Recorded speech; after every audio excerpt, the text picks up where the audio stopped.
interpreted as a veiled critique of Stalinism, a book on Machiavelli, and a play about John Kennedy and the Cuban Missile Crisis.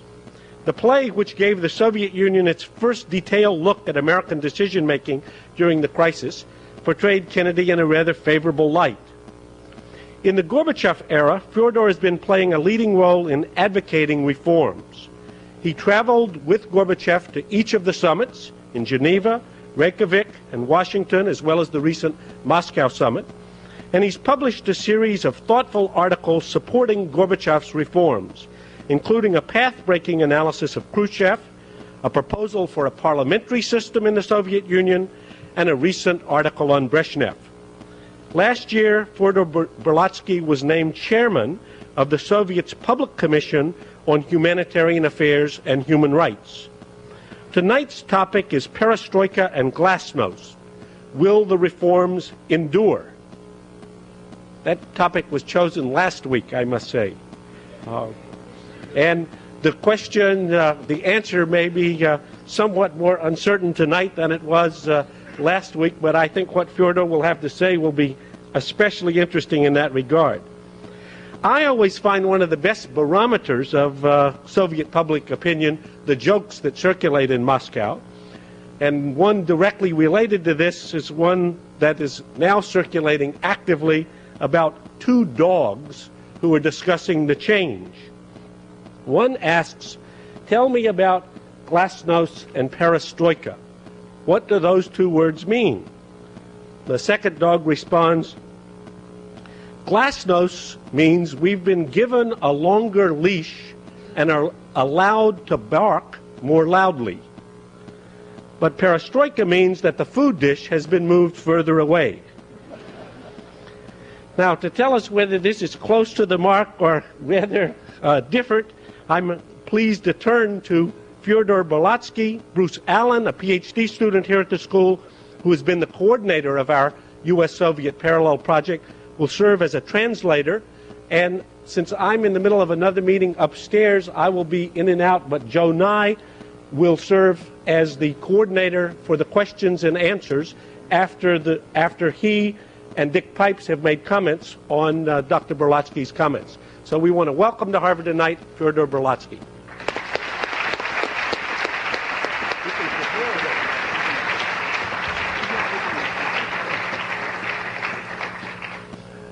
Mr. President, ladies and gentlemen, first of all, I would like to ask you to forgive me my terrible English. But when I ask what you prefer, my terrible English or my not so bad Russian, maybe you will choose English and Русский, okay? We'll continue in Russian. And my friend Bruce Allen, my old friend Bruce Allen, will help me from time to time understand you, and maybe will help you to understand me. You don't understand. The question is be or not to be the new model of socialist society in our country. This is the question was Professor Allison mentioned. And I'm very interested in your opinion about this question. Maybe your question will help me to understand your opinion.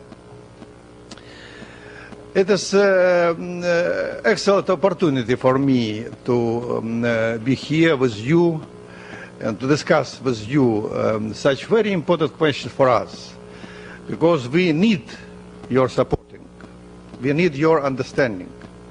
And maybe we need today some your advices.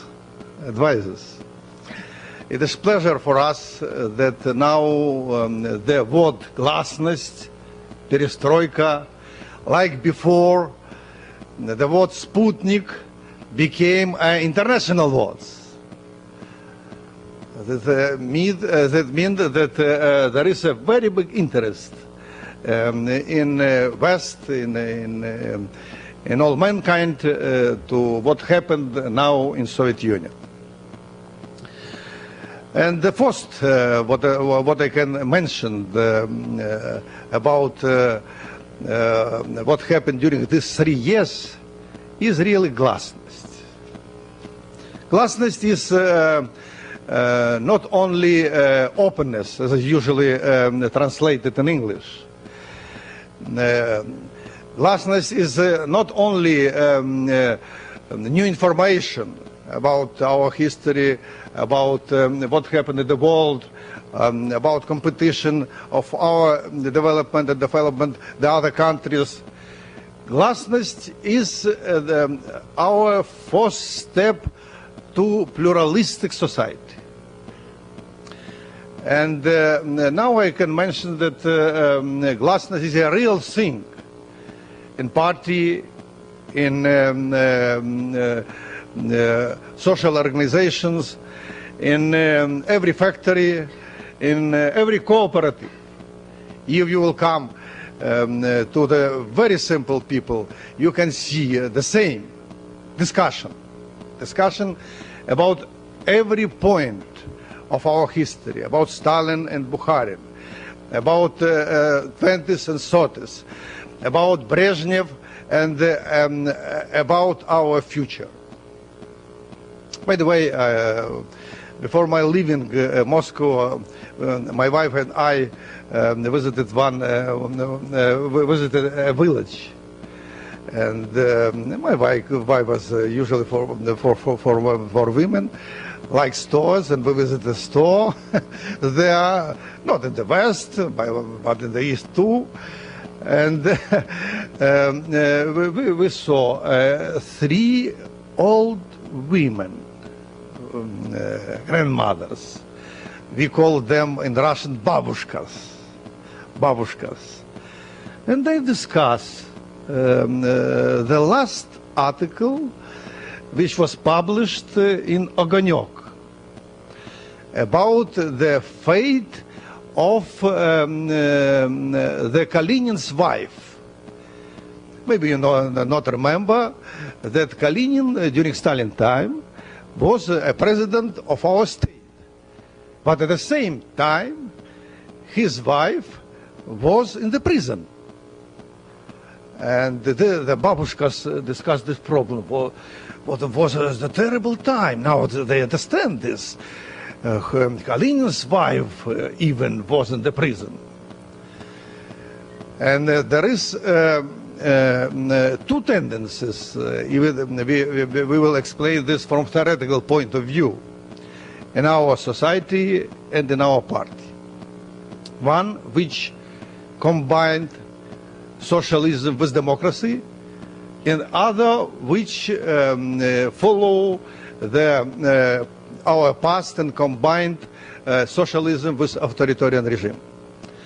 This is 2 tendencies, and there is a very big and deep struggle, not only in the press, in all our society, between these 2 tendencies, and maybe it is not so bad. By the way, when somebody in the West compare some views of members of Politburo, for example, Shevardnadze said one thing, and then Ligachev said other thing about the classes and the international relations, and criticize this. I can say that it's not bad, because it's a real pluralism, because we follow your advice to compare different views, and maybe this is the main thing what happened during these 3 years. And this deep discussion now was going from personal criticism to Stalin, to criticism of Stalin's political and ideological regime. And from the criticism of this regime to understanding that we must go from so-called state socialism to civil socialist society, to planning market system, to pluralistic society, with pluralistic basis in economy. I mean state economy, cooperative economy, family economy, individual economy, and competition between them. Usually some people on the West ask, why you began with Glasnost? Why the Chinese began with real economical reforms in agriculture and in service, and not only on the last certain party congress, they mentioned the problem of democracy. Maybe the reason is the Chinese was going during Cultural Revolution so far to the left side that they have, with the law of the pendulum, possibility to go to the right side.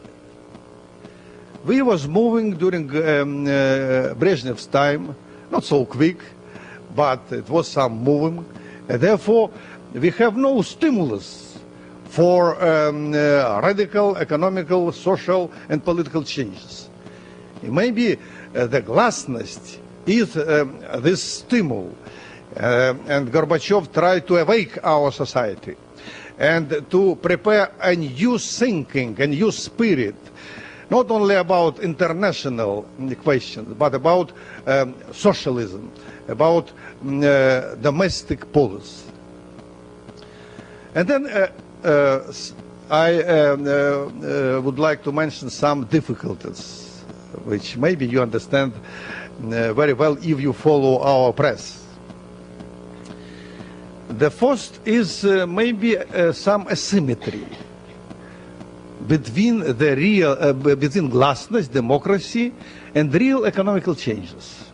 This was what Professor Allison emphasized with his anecdote. It's because Glasnost was going so far away, and there are not so big changes in the real economical life. Yeah, when the simple people came to the shops, they saw the same things. And this can determine a political crisis, like in Poland, this asymmetry. Maybe I can allow myself to explain another joke about two dogs. Yes, which was, I hear this joke in Poland during on 18th. Two dogs were running, one from Poland to Czechoslovakia, and the other from Czechoslovakia to Poland, and they meet each other on the border, and Polish, the Czechoslovakia dog asked to the Polish, "What's the reason? Why do you run to Czechoslovakia?" And the Polish answer, "Because there is what to eat in your country." And then the Polish dog asked to Czechoslovakia dogs, "Why you run to our country? There are nothing in our country." And the Polish dog answer, "Because there are possibility to cry in you, to criticize in your country." And then there is some asymmetry between the possibility to cry and possibility to eat. It can be a political crisis.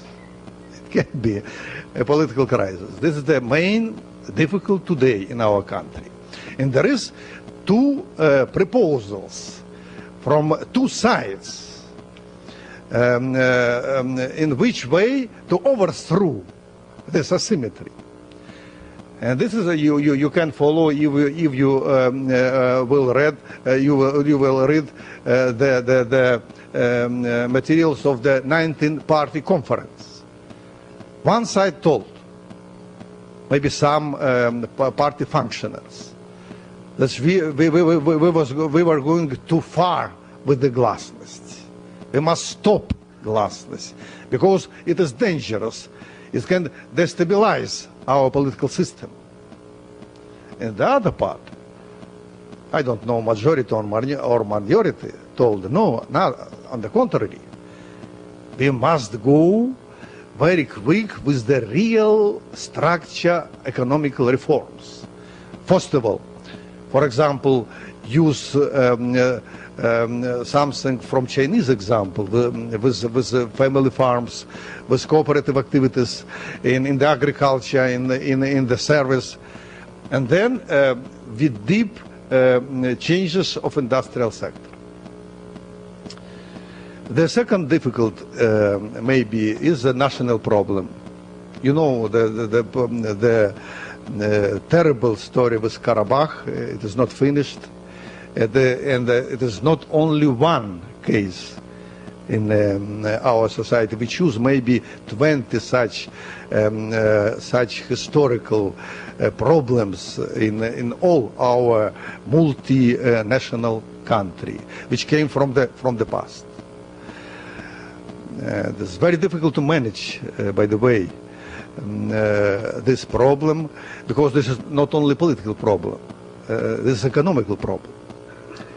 If it will be possibility for real decentralization, the so-called хозрасчет, self-management, some region, some republic will use this very well, and the other not so good.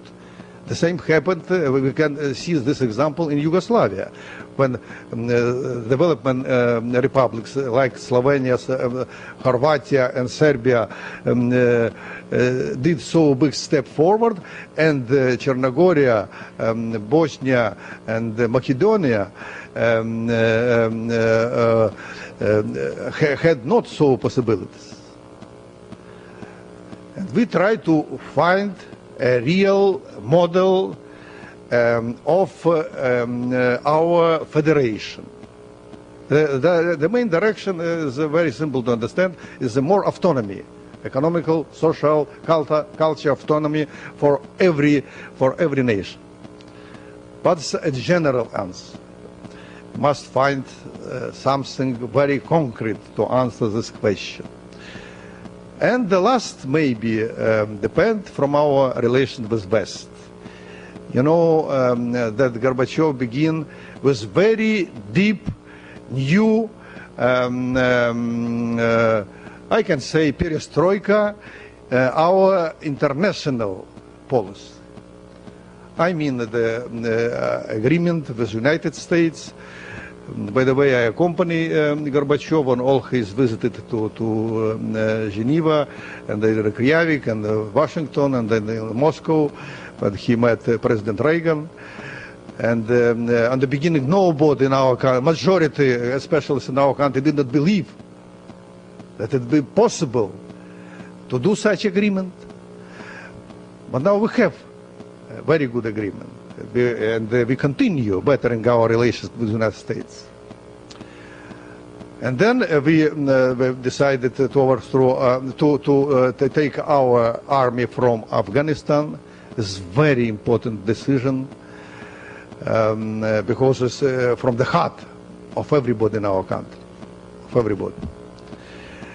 But the main question is, we begin to open our society for real civilized relations with Western society, for real economical, social, humanitarian cooperation with West. And it depends not only from one side, it depends from other side. I remember that is the third time in our history when we began with deep reform in our country. The first was at the beginning of 20s, the so-called new economical policy. The second was during Khrushchev time, the 20-party Congress.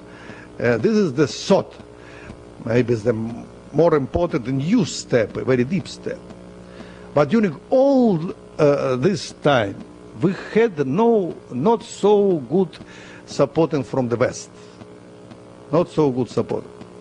And maybe now, from one side, we see that many people in the West supporting Gorbachev, like Gorbachev, and are believe that it will be real changes in our society, in a good way. But we don't see a big turn in the relation with the West, which we need very much. Maybe the next election in the United States will give some new possibility for this. Maybe not. But you know, Russians are patient. Maybe this is good, maybe this is bad.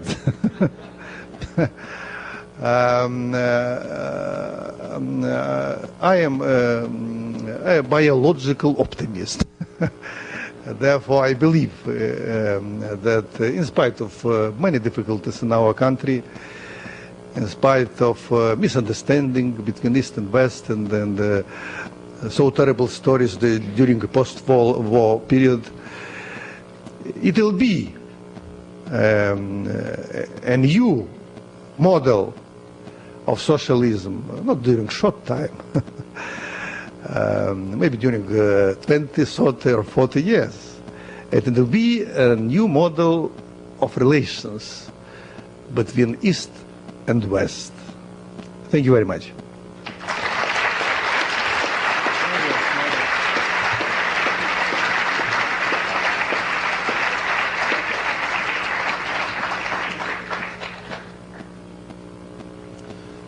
I'm Joe Nye. I teach here at the Kennedy School and in the college, and it's a pleasure to have a chance to comment on my friend Fyodor Bolotsky's thoughts this evening. Because before I make my comments on what he said, I should tell you a word or two about my experience with Fyodor. As Graham Allison mentioned, we've had a study between the Kennedy School and a group under the Soviet Academy of Sciences on preventing nuclear crises. And it started back at a time when there was much more concern about nuclear crises, back in 1983. And it was interesting because at that time, in 1983, at the end of the old regime, if you want, many of the Soviets with whom we met would say very little, or what they did say was very similar to what the other Soviets said, and that was very similar to what was said in official circles. But there was an exception. There were some Soviets who would speak quite frankly, albeit sometimes carefully about where they spoke, but who really took the issue seriously. And Fyodor was one of those. Indeed, I remember one session that was particularly interesting where one of the leaders of the Soviet delegation was talking about the reason why it was a bad idea to improve the hotline or to create nuclear risk reduction centers. And his analogy was actually quite an interesting one. He said, look, if you improve these devices for avoiding and managing nuclear crises, it's a little bit like putting seat belts in a car. If you believe that the American president is already a reckless driver, why do you want to provide him with the security of a seat belt? He'll just get worse. And the interesting thing to me, it wasn't an American who replied to that Soviet who made that comment. It was a Soviet. In fact, the Soviet citizens just seated here on my right. And what Fyodor reported, and I don't know whether you remember saying this, but I remember it very clearly, was, yes, that's a good argument, my friend, but these accidents can be fatal. Let's go ahead and work on the seat belts. I thought he was right then, and I think he's also right now. What is going on in the Soviet Union, the changes that we see, the Perestroika or restructuring, the Glasnost or greater openness, greater public discussion, and the democratization, those three, that troika of the reforms, I think those are real. It's not some sort of trick or propaganda for the West. And you can see it when you visit the Soviet Union. It's quite extraordinary to see that things which people in 1983 would have told you only when you were walking across an open park where they couldn't be listened to, by 1987 they were telling it to you in their homes. Indeed, I remember saying to one Soviet, do you really want to say what you just said? Aren't you afraid you might be listened to? And his comment is, let them listen. That's quite a change in about 4 years. The other thing that's interesting is if you go to the Soviet Union, you find that the measuring sticks which you used last year get overtaken next year. For example, I remember in 1987 having a visit in which we discussed the question of how much Glasnost, or open discussion, was possible. And at that stage, you could say a great deal about domestic reforms, but you couldn't say much about foreign policy. You couldn't criticize parts of foreign policy in the past. Indeed, the infamous Stalin-Hitler Pact of 1939 was a non-event. It wasn't written about, it wasn't discussed, the archives didn't allow you to find any documents about it, and so forth.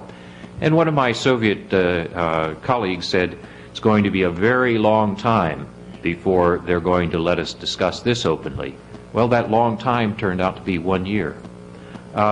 Things keep catching up, keep getting going a little bit faster than originally expected, even than originally expected by Soviets who were trying to tell you what's happening. Now, what I find is that Fyodor raised three very interesting questions in his comments tonight. One was, why do we begin, or why did we begin with Glasnost? Why did we begin with this publicity, this openness? And I would suggest, and I'd like to know his comment on it, that maybe they didn't begin with Glasnost, and that the relationship between Glasnost, which is public discussion, and Perestroika, which is restructuring, which means changing the management of factories and the management of agriculture and so forth, maybe that's a very complex relationship, that if you look at the early reforms that Gorbachev tried in 1985, they were much more related to the imposition of more discipline, of a stricter planning system, of making workers work harder and so forth, similar to what Andropov had tried. And it was when that didn't work, when that didn't really raise production, that Gorbachev realized that he was being thwarted by a bureaucracy which was quite comfortable with the old order. And that Glasnost, this greater criticism, the unleashing of the television, the unleashing of the media, the journals, the willingness to let the intellectuals criticize, was a way to light a fire under that bureaucracy. That man who was the leader of this bureaucracy found that telling orders, or giving orders, telling them what to do, going down, was too easy to sabotage. So essentially he tried to reach over their heads and get, or if you want to get under them, and light a fire through discussion in the society that things aren't so good, the old order wasn't working so good, and that they had to do something about this. So in that sense, I would argue that what happened is you tried Perestroika without Glasnost, and then very quickly Gorbachev discovered, as a capable politician, that he was going to be the first general secretary in the age of the media, and was going to unleash these new forces to try to overcome the bureaucracy. Now that raises an interesting question, if my theory is correct, which is what happens if, having unleashed these new forces of discussion, you still don't get the perestroika. You don't get the food in the bowls that were in the Allison joke about the two dogs. At that point, does the Glasnost start to taper off? Does it stop? In other words, if Glasnost goes a lot further than Perestroika, and Perestroika either fails or goes very slowly, can Glasnost continue to go quite as far and quite as fast? I don't know the answer to that, but I think it's a very important question that comes out of Fyodor's remarks tonight. The second point that he made, which I thought was very important, he said that what's happening now is the first step toward a pluralistic society. But I think the interesting question about that, of whether it is a first step toward a pluralistic society, goes very much to the heart of that first question as well. In other words, there are some people who indeed do want to see pluralism, a different form of socialism than they've seen in the past. But there are others who are less convinced. And I think it's sometimes put in somewhat simple forms that we make a mistake to see, for example, somebody like Ligachev as simply a conservative who wants no reform versus Gorbachev as a liberal who wants reform. I think that probably both Ligachev and Gorbachev want reform, but Gorbachev was willing to pay a pretty high price in Glasnost and democratization, or steps toward pluralization, to get that reform. Other reformers, like Ligachev, aren't willing to pay that same price. So it tends to be a debate between, if you want more adventuresome reformers and more conservative reformers, And that raises the question whether if the conservative reformers prevail, will you really have these early steps as first steps toward a pluralistic society, or will we see a setback? An optimist might say, look, no matter who the reformer is, he will look ahead and see that if you're going to go to an information-based economy, which indeed is the nature of the economies of the 21st century, what's sometimes called the third industrial revolution, where you're coupling information, computers and communications to get your broad economic growth. If you're going to go to that sort of society, you have to change the nature of the current Soviet system, which is so highly centralized and so secretive. So no matter what the stripe of the reformer, eventually he will be pushed in that direction. That's the optimistic view. In a sense, it's almost a Marxian view that the underlying forces of production will shape the society. A more pessimistic view would be that no, Russian history will prevail, that essentially the deep forces in the culture will overcome these tensions that come from modernization, and that, as Fyodor said, we have seen efforts to reform the past in Lenin's new economic policy in the 20s, in Khrushchev's 20th Party Congress speech for de-Stalinization, and now the third wave under Gorbachev. But note that after the NEP and after the 20th Party Congress, those were followed by periods of considerable repression. So the pessimist might not see it in quite the same terms as to whether this is a step or first step toward a pluralistic society. And the third point I would pick out, and final point out of Fyodor's comments tonight, was his focusing on foreign policy and the new thinking in foreign policy. That it's not enough just to have the restructuring at home, but that it also spills over into the type of the nature of the relationships that the Soviet Union has with the rest of the world. And probably the most interesting area here is to look at what Gorbachev has said in his book Perestroika and see that he said a number of things which are quite interesting, which have quite a different perspective. But a number of people have said, but words are ahead of deeds here. Well, Afghanistan was a set of deeds, and the withdrawal from Afghanistan strikes me as a very significant set of deeds. And I do hope that the possible hints of a slowing down or a cessation of the withdrawal from Afghanistan is merely political bluffing or bargaining and not really the end of that process, because those deeds have been critical in the West in terms of knowing that the words had something behind them. But that leads to the question of what's the role of the West. Fyodor has said that the Soviets need a bigger turn or change in Western policy to make the continuing progress in Glasnost possible. I think that may be true, but I think that we in the West should realize that most of what happens in terms of Glasnost and Perestroika has deep Soviet roots. In other words, it's not something which the West can really shape very deeply.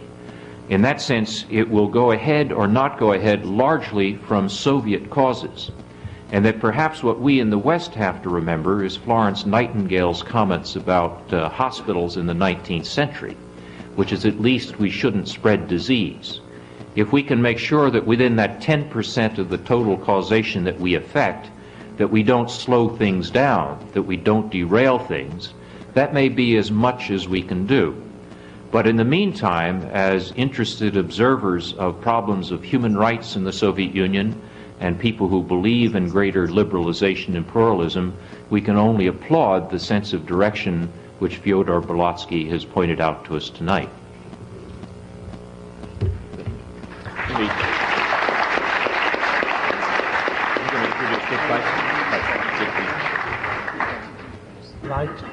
I too would like to begin with a joke that has nothing to do with dogs.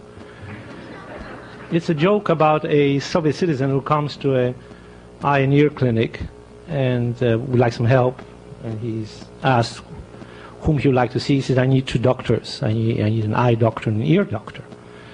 And finally they do provide him with these two doctors and the two specialists. And they ask him, why is it you need both of us? Well, you see, comrades, I have a real problem. I don't see what I hear.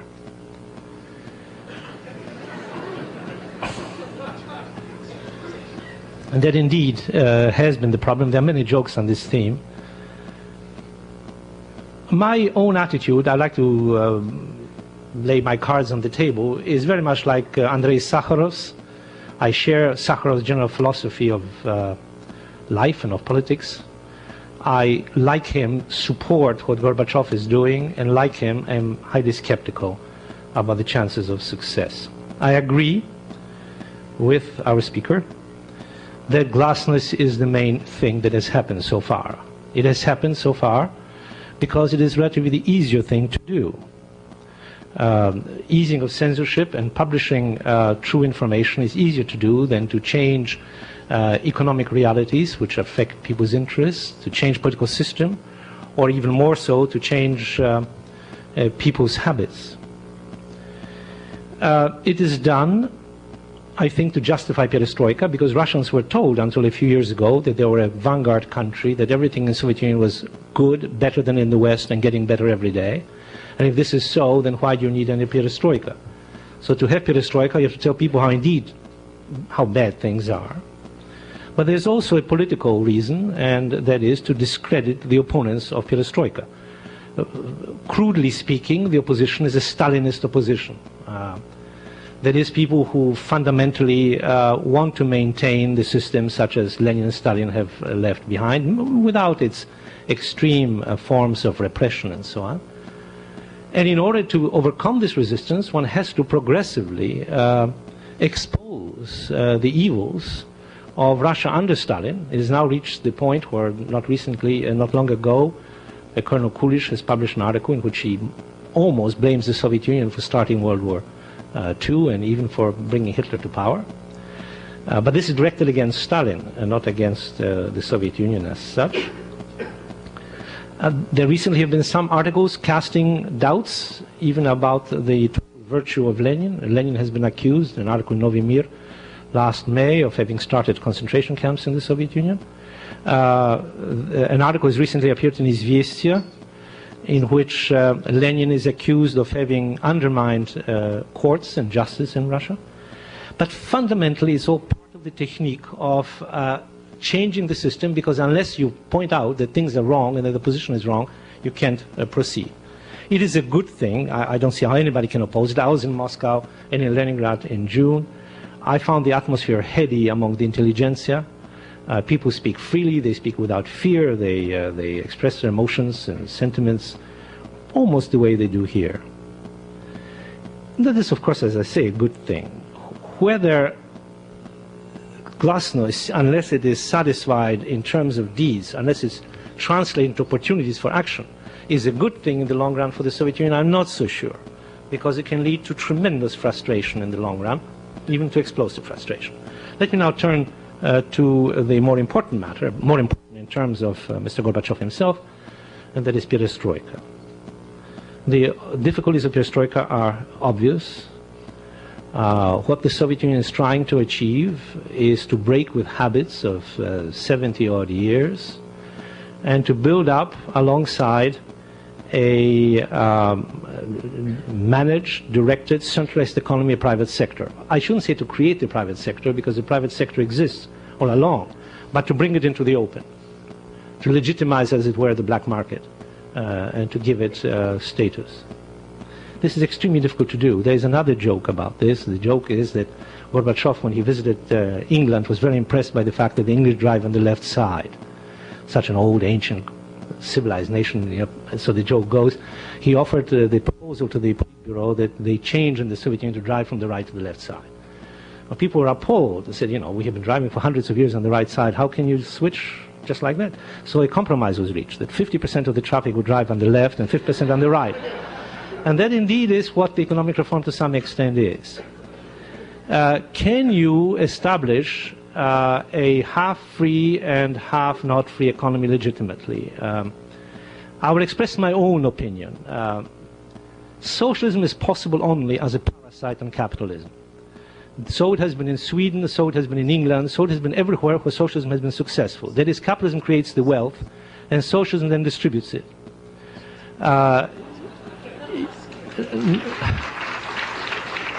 No country has succeeded in creating wealth from a socialist economy, none whatever, at any time, anywhere in the world. And I don't think the Soviet Union can do it either. The obstacles are fundamental and the obstacles are cultural. The Soviet population has become dreadfully demoralized over decades of being paid for doing next to nothing. Even though Russians have shown in the past an incredible ability to work and to provide for livelihood under very difficult climatic and other conditions, they have lost this ability. And it would take a long time to reactivate this ability. But above all, people don't trust. There's a big drive now underway to have people go back to the land, to become rich on the land. But they remember what happened to the kulaks. And that is not something you can wipe out. That, 10 million people labeled kulaks because usually they were in opposition to the Soviet regime, in many cases they were somewhat richer, was simply deported and killed. And how do you know that you're not going to be described a kulak by Ligatrov or whoever else may come to power tomorrow? So people prefer not to stick their necks out.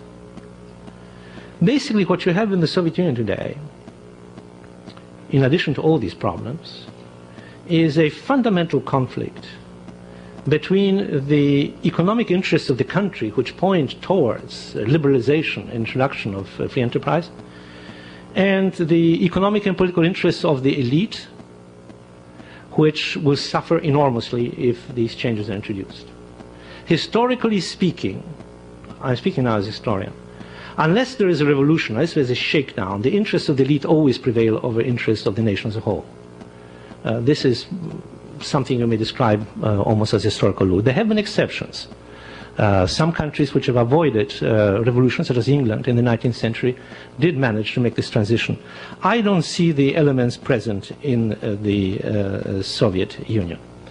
I am very worried about the shortage of goods, which make people grumble very much. I think the Soviet government would do extremely well to set aside as much hard currency as it can to make massive purchases in the West as soon as possible of food, clothing, and other necessities, because unless it does that, you may find a violent revulsion among the population against this perestroika, which gives the intelligentsia an ability to shoot their mouth off, but does nothing for the ordinary people. There has appeared this month in Международная жизнь a very interesting article on the costs of Afghanistan. These people have calculated that the war in Afghanistan, they finally admitted the figures, has cost the Soviet Union 5 billion rubles annually, whereas the United States has managed to keep the war going with $500 million a year. So they have been spending 10 times more than we, so this is not cost effective. Well, I suggest that if they are really going to withdraw from Afghanistan, and I am still not absolutely convinced they will, they should assign this money to emergency purchases of food, clothing, and other things, which are in absolute desperate straits in the Soviet Union. It's difficult to imagine, even when you travel with dollars, how difficult the situation is for the average person. Let me conclude. I wish perestroika well. I think, contrary to many of my so-called conservative colleagues who think the perestroika will make the Soviet Union stronger and therefore more dangerous, I am not afraid of a Soviet Union that would turn its energies inward towards raising standards of living, and which would democratize, give some chance to ordinary citizens to speak up. I'm not afraid of that kind of a Soviet Union. I'm far more afraid of an impoverished Soviet Union that is run by an irresponsible elite that creates world tension in order to maintain itself in power. But I think that the chances are now, without wishful thinking, that the disorders which are already underway, and Nagorno-Karabakh is only one area, there are strikes and disorders all over the Soviet Union, all the time, not much reported in the West, that these will spread and we're going to see a crackdown. And when we see a crackdown, a great deal of perestroika and most of Glasnost is going to go overboard. I hope I am wrong. But as a historian and as an observer of the scene, I think it behooves me to be skeptical and be prudent. And that means that if I am to be asked for advice by presidential candidates, I would suggest a very cautious and very prudent attitude towards perestroika. I wish them well, but don't engage in wishful thinking.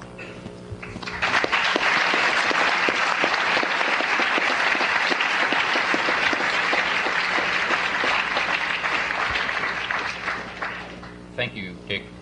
Let me give a few minutes to Fyodor Berlatsky to answer some of the comments that Dick Pipes and I made. First of all, I want to thank very much my colleagues, Joseph Nye, whom I know during a long time, and Richard Pipes, whom I met only 15 minutes before our meeting. Especially Richard Pipes, maybe, because, during a long time in our country, Richard Pipe had a reputation like a devil. And now I see this devil is not so terrible. Because he explained some view which I am satisfied. So maybe half optimistic, half pessimistic, but at the same time, as I understand, Professor Pipes supported our beginning of reforms. Therefore, I am satisfied from one side. From other side, as I began in my short speech, maybe I am not satisfied, because it is very easy to criticize the situation in the Soviet Union. Maybe you can remember the beginning of New Deal here at the United States, and it's not the same. To change the basic of society or to change some structure of policy. Not the same. And I was waiting that such high professional people will give me and ask some advices what to do. Because now all what you are saying, there is in our press. Such criticism. There is in our press. You can find everything from progressive point of view, from conservative point of view, and especially, I beg pardon on my colleagues, usually the conservative people, bureaucracy people, are very pessimistic about possibilities of Glasnost and Perestroika. And progressive people are more optimistic. Therefore, you must be very careful, because you can find yourself in bad company.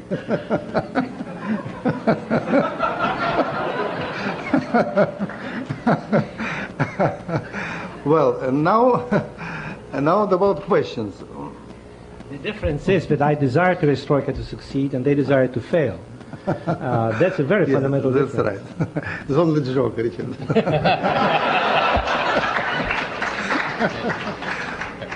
Well, I don't know. May I answer your questions? Yes. Yes, right now. And therefore, I must remember every of your questions. Is it? Did Perestroika come before Glasnost?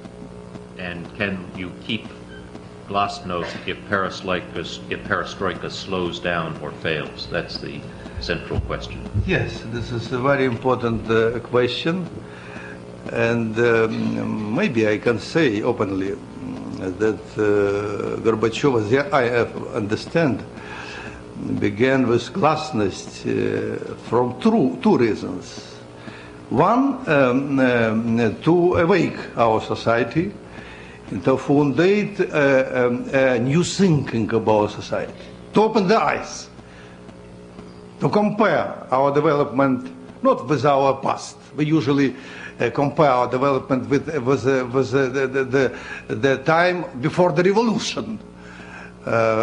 Nobody remember what was there before the revolution, but it's very easy to compare our development during 70s. But now we compare our society, our development with United States, with Japan, with West Germany, with South Korea, with Brazil, and we With Cuba too, of course.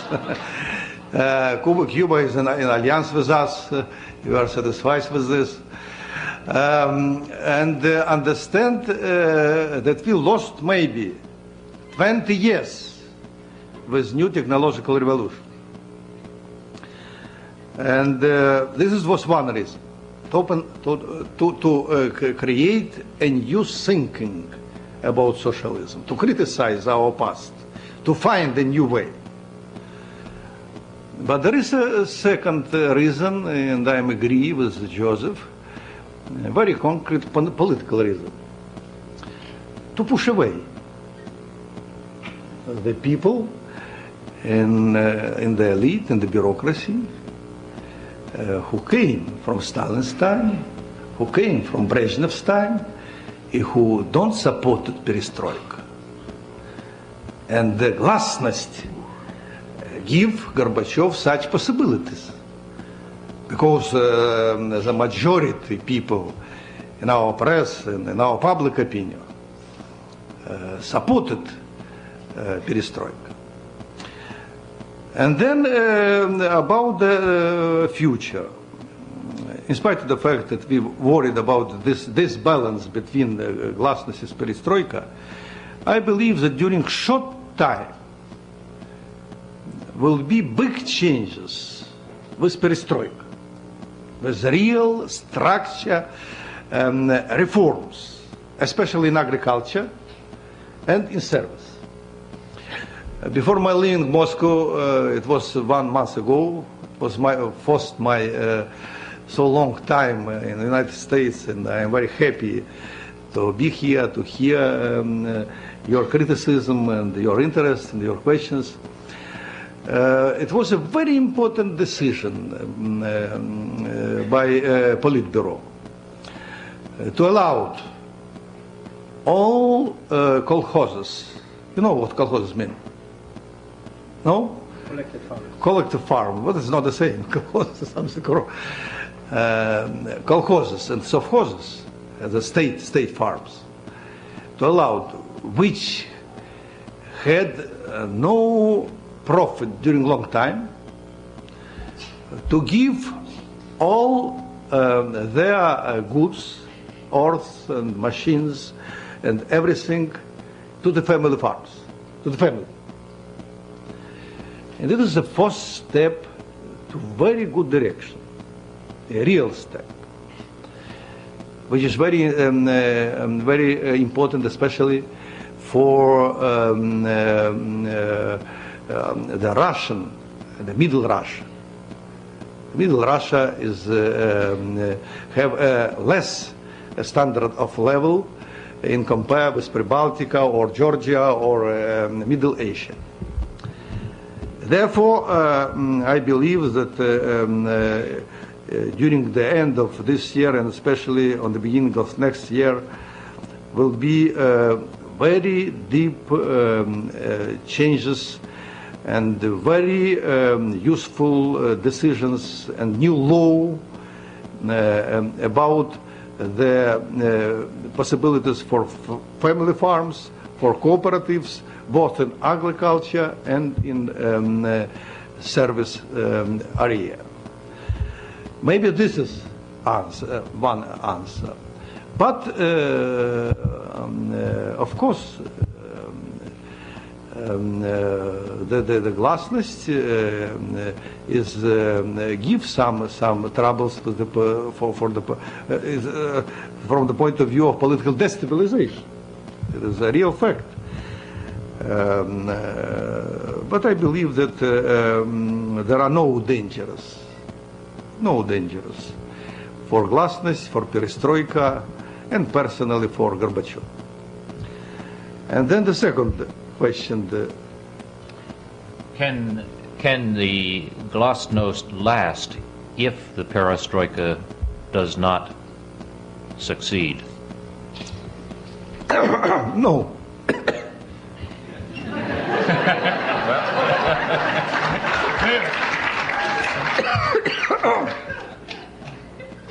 That is a very a very clear answer. And the third question was, given that most of what happens has deep Soviet roots, what exactly do you want the West to do with the perhaps 10% that we can affect? This is a very important question, you know, because maybe West lost historical chance too on the beginning of new economical policy. You know that the United States recognized Soviet Union only on 33. If United States recognized, если бы Соединенные Штаты признали, if they recognized Soviet Union not in 33, but in 24th,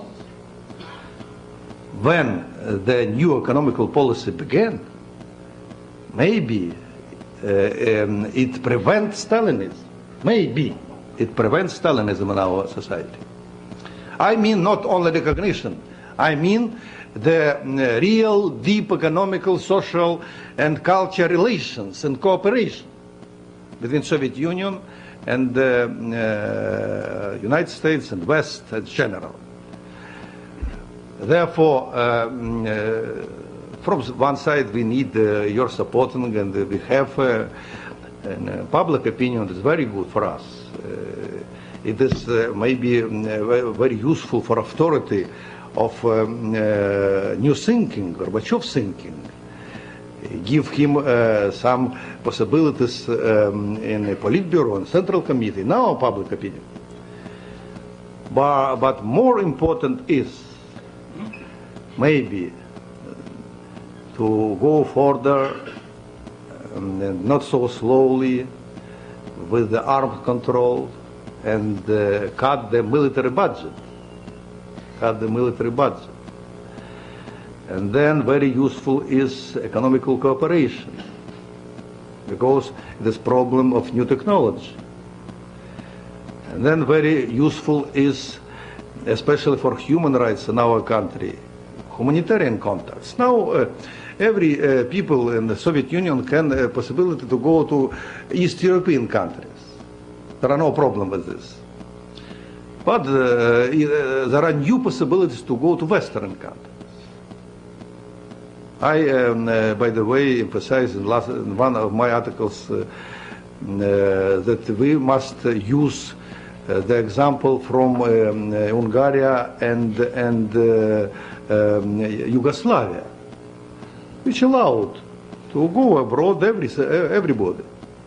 And there are no dangers for this social and political system. And now the authorities prepared a new law about this.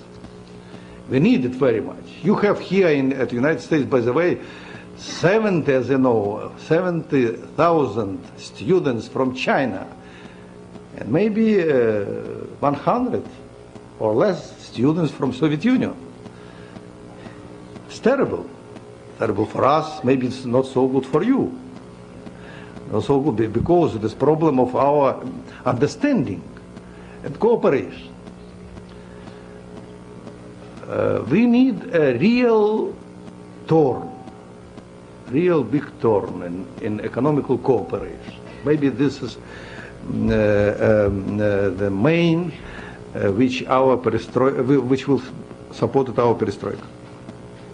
Well, thank you for very clear answers. We'll now turn to questions from the audience.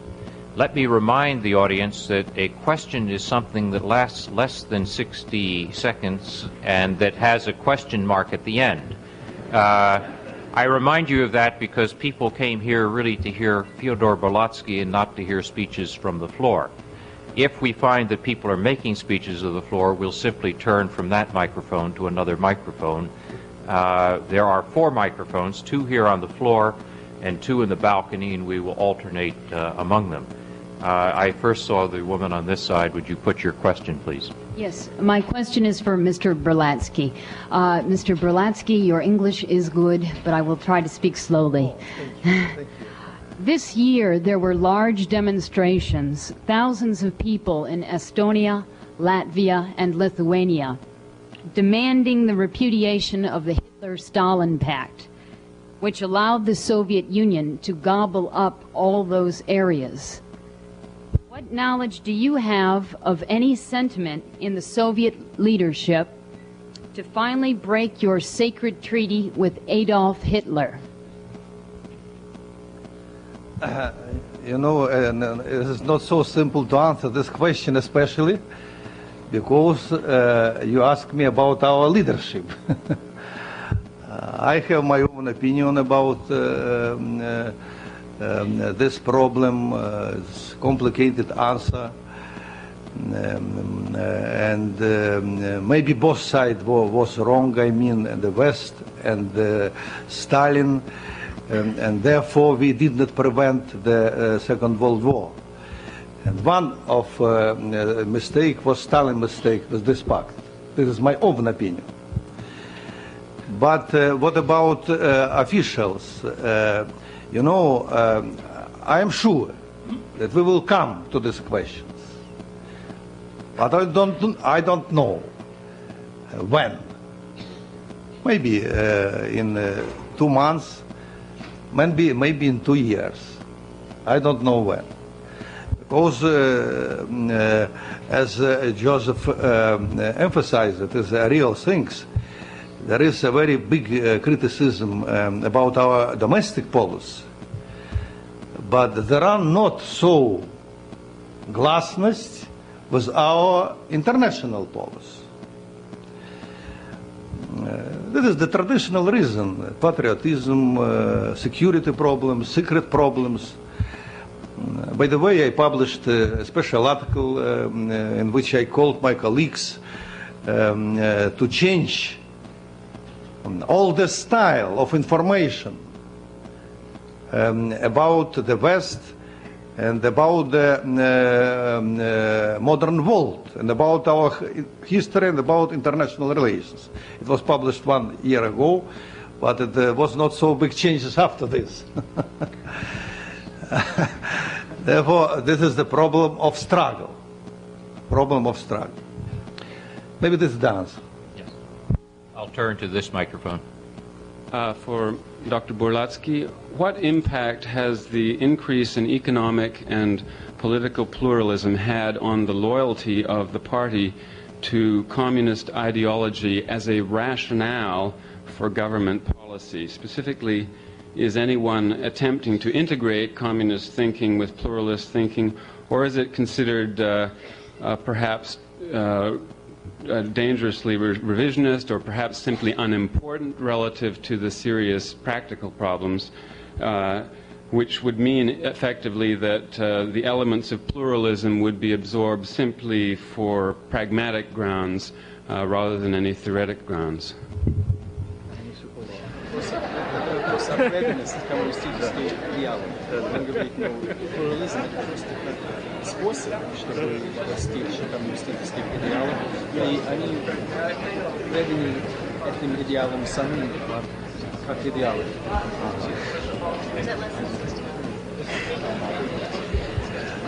First of all, believe me, that it is not so simple thing to influence pluralism in one-party system.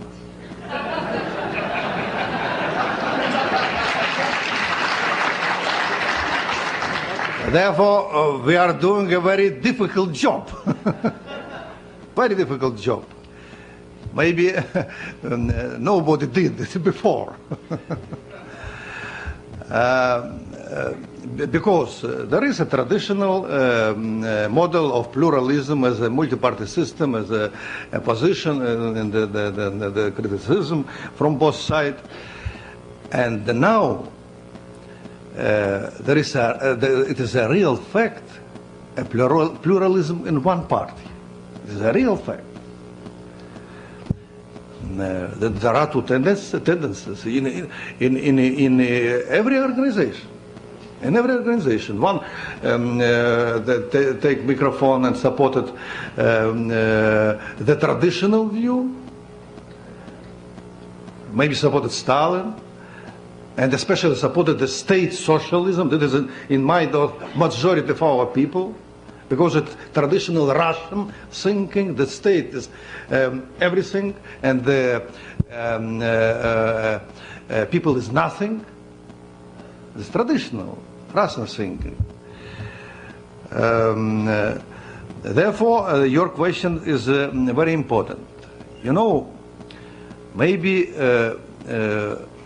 from the beginning of Khrushchev time, there is a very deep criticism of Stalin's model of socialism and Stalin's model of Marxism-Leninism as an ideology. For example, I took part in preparing our program of our party in '61. And I write, Khrushchev supported it, that we are going from so-called dictatorship of proletariat to the all people state, to the social democracy. You can't imagine what happened when this was on the table in the Presidium of Central Committee. Majority was shocked. The dictatorship of proletariat is a basis of our ideology. And this is only one example. Now, Gorbachev created new thinking about the model of socialism. You know, three our leaders, Lenin, Stalin, and even Khrushchev, promised that this generation will live during the communist time. Gorbachev don't promise it. He promised that we must foundate a good socialism. A socialism which will be productive, with effective economy, which will have competition, the dynamic society. A socialism with high standard of level. Nobody now compare the standard level in our country with standard level in the United States, by the way. During a long time, we have such aim to догнать и перегнать. To catch up and surpass the U.S. No, nobody says this. We want to have a good, modern standard of life. And this was Gorbachev's promise if we will change the social condition, economical condition, and if everybody will work better. Because, you know, there are traditional thinking for simple people. Many of them want to live as on the West, but work as in the East. You said live as in the West, but work as in the East. Yes. Therefore, there are very deep changes in ideology. New thinking means these changes. And nobody knows where we stopped. We came back from one side to real Marx, because Stalin and Mao Zedong explain Marx in a terrible way and with terrible practice. And especially we open our eyes about the modern world, about the new world. It became after Marx, after Lenin, after Khrushchev, especially last 20 years. This create new thinking, new thinking. Let me turn to the balcony on this side.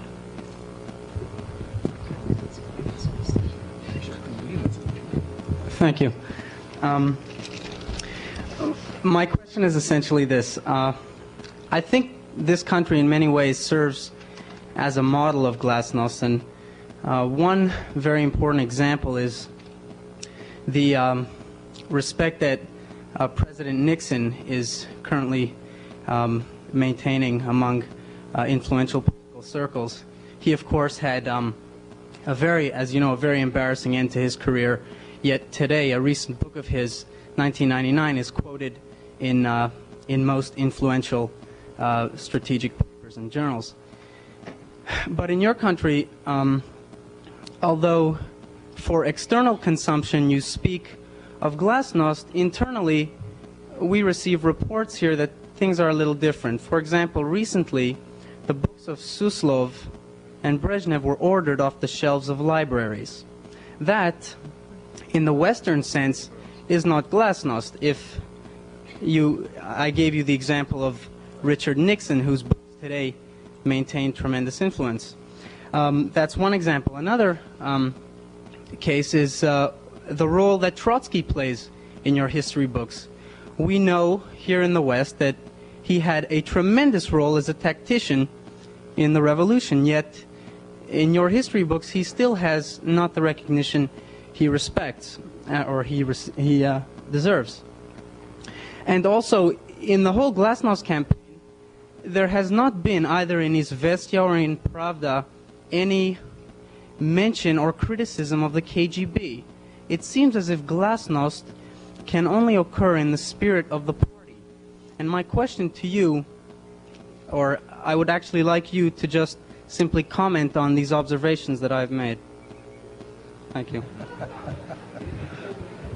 Okay, I will try to do it. In spite of the fact that this is maybe more criticism than there are questions. The first question is about Suslov's and Brezhnev's books, yes? But it's not true. It's not true. You can find their books in the libraries, but nobody run for these books now. Yes, the second about Trotsky. 3 weeks, maybe 1 month ago, it was published a very big article, a page.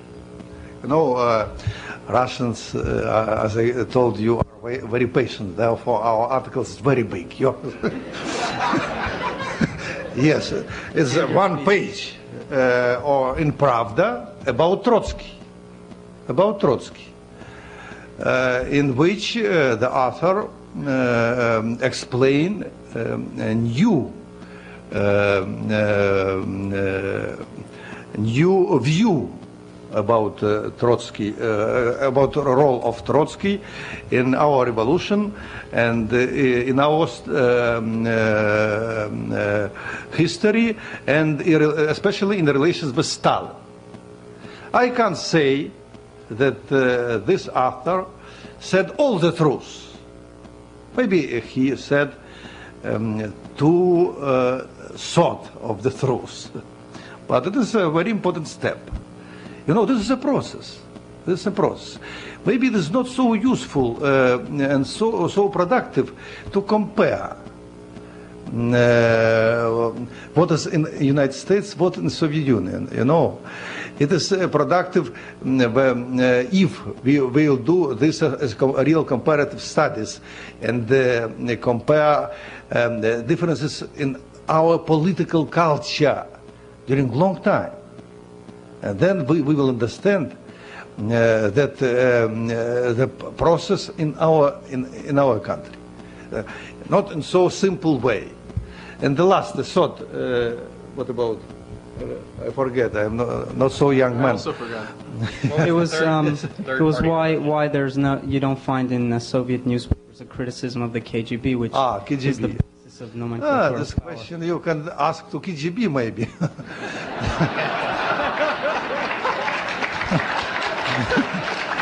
Yes, because maybe there are people who want to criticize them.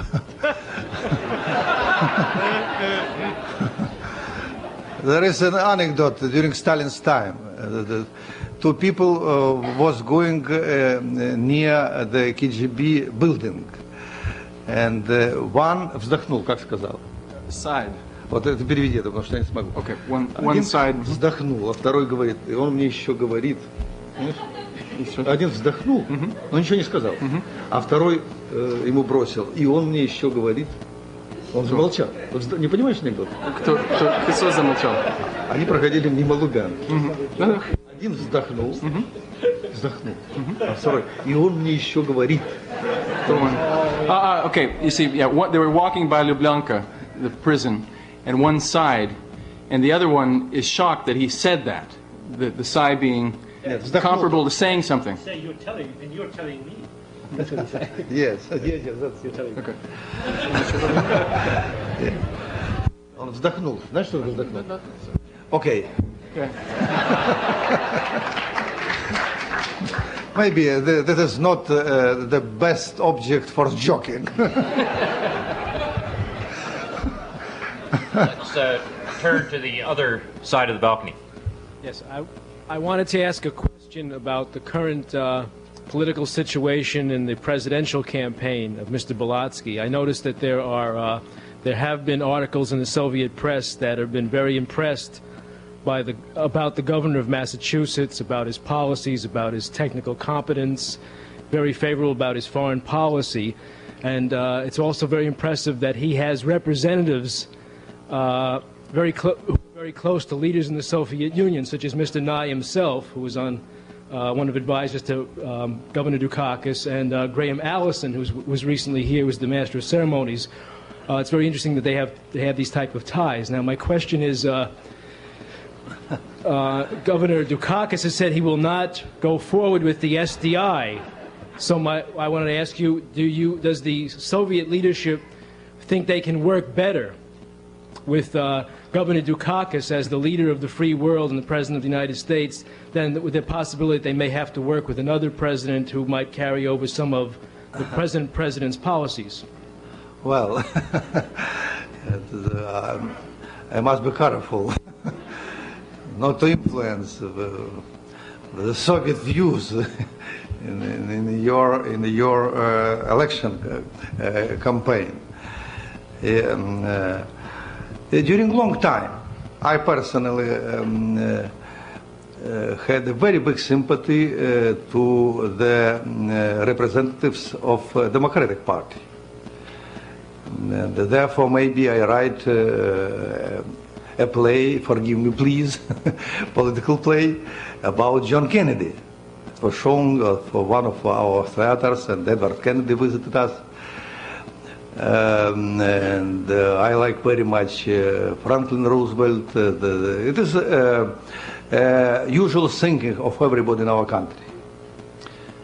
But last time we became a good lesson from the relations with the representatives of Republicans, and especially with President Reagan, who on the beginning criticized us as the emperor of the devil. But we did agreement with him. You know, by the way, it was two experts in our country. I don't want to mention one expert who usually was saying on TV that it will be nothing with Reagan. It can be nothing with Reagan. We must not negotiate with Reagan. Then the next week I came to TV and said we must negotiate with Reagan because there are possibilities for agreement. It will be not some agreement. There will be a basis for agreement in the future. Therefore, this is a good lesson. We can negotiate with the representative of both parties. What about Dukakis and Mr. Dukakis and Mr. Bush? If you allowed me. Absolutely. We have Glasnost here. Glasnost. You know, I can say my personal maybe feeling, not opinion, because I did not research carefully the political platforms of both of candidates. Maybe Dukakis is more in my heart. because he is more liberal man like me. Yes, but maybe Bush is more in my consciousness, in my mind, because maybe he will have more possibilities, especially and the first time to negotiate with Soviet Union and continue the process of negotiations which was during the Reagan's time. Nobody can say to Mr. Bush that he is a liberal. Yes? Maybe I'll stop. A very frank answer. We have time for one last question, and it goes back to this side of the floor. I'm expressly not asking for the government's position. I solicit the opinions, and given the knowledge represented by the entire panel, I'd invite comment from all three of our speakers. I'm looking for a comment on the situation that exists now in Soviet Armenia. The political state of Soviet Armenia was nothing more than a political creation by Russia to attempt to destabilize their neighbor Turkey, that was at that time an ally of Germany. And it was simply an accident of politics that the boundaries that today represent the Armenian Soviet Socialist Republic exist. Those of us who are members of the Armenian community here are somewhat surprised at the actions of the Soviet government not to support the Armenian Soviet Socialist Republic's position on their request. Could I solicit comments on why an otherwise strong ally was treated in the way that it was, or the actions that were taken were taken? Comment only, not the government's position.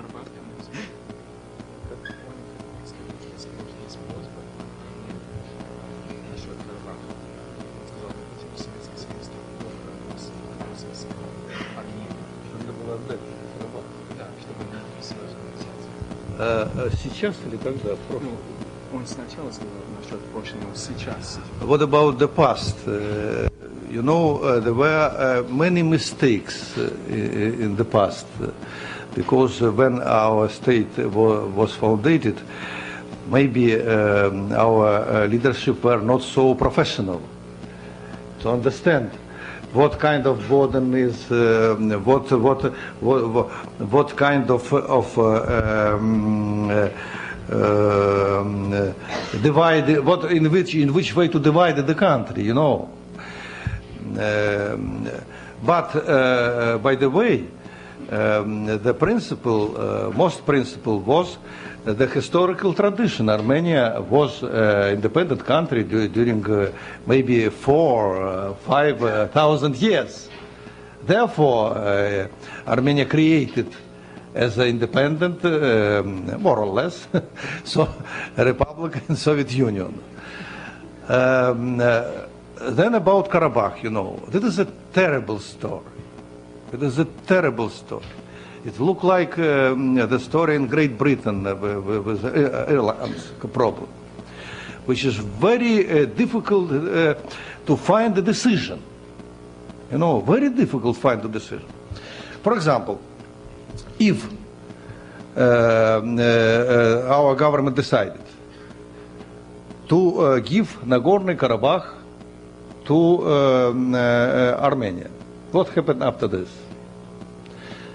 As I remember, 500,000 Armenians live in Azerbaijan. What will be with these people there after this? You can imagine? It can be a terrible story with them. Then there are many Armenians in Iran, in Iraq, and in the Middle East. What happened with them? If Muslims will disagree with this agreement and begin with terrorism. This was the reason. And there is also one reason. What to do with other cases? For example, there is a little republic in Georgia. It's called Abkhazia. It looks like Miami beach, what I visited with my wife. It was the last time I lectured at the university, especially for my wife. Yes. And on the beginning, this republic, this autonomy republic, wasn't included in the Russian Republic. But then, during Stalin's time, it was given to the Georgia Republic. And even during Stalin's time, the Abkhazian began their struggle to come back to the Russian Republic because they are afraid about so-called Georgianization. Georgianization. You know? And they are not afraid about Russification. I don't know in English this word. Because they have their own culture, you know, they have their own language, which is not so connected with Russian language as with Georgian language. And there are many such examples in our country. What to do? To begin with a new dividing the country. Therefore, maybe the decision which was found is not the last decision. Maybe the first step to decision. But as I explained, it is a terrible problem, and one of problems was give some political limits for our process of democratization and glasnost. It's not so simple. If you, from other side, the national question, we touch this question. This is if we allowed in our country, I supported, by the way, the right about this in my articles. Maybe I was wrong. To give possibility for everybody live where he want to live. It's very simple. It's the principle of democracy. After 5 or 10 years, the two-thirds people in Pribaltica will be not Estonian, not Latvian, not Lithuanian, but maybe Belarusian, Russian, and other people from other regions. Therefore, it's complicated, very complicated questions. Maybe we need real competition with experience in different countries with this problem, including United States. Thank you. Let me say, before I thank the panel, let me announce that next Monday here in the ARCO Forum, there will be a panel on the politics of disability, views on a growing electorate. That'll be Monday here at the ARCO Forum. In thanking the panel, let me first thank Dick Pipes, our professor of history, for his thoughtful comments. Let me particularly thank Bruce Allen, who is the man behind the scenes in every sense. He organized the panel and so ably managed the linguistic transitions. And let me, in thanking Fyodor Borlatsky, thank him for two things. One is for speaking to us in English. He never formally studied English, and to work in another language as well as he did for nearly 2 hours is something very impressive. Let me also thank him for the frankness, for the examples of glasnost with which he's answered a good range of questions that we put to him. So let me thank Dick Pipes, Bruce Allen, and Fyodor Borlatsky for being with us tonight.